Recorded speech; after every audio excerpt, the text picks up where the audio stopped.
Okay, so I came out the garage door, and you can see the tiers of stone. What I need is a nice big black snake.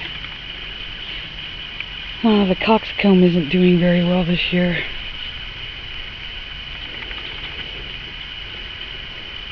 You can see where lots and lots of daffodils were. It's in my second year with the cactus. I used to have it full of lupines.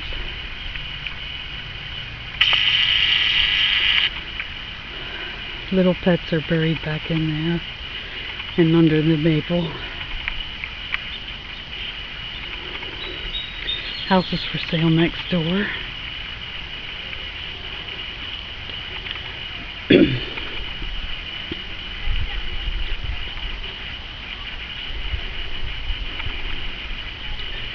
Front door steps, and there's more garden there. Ferns, ostrich ferns.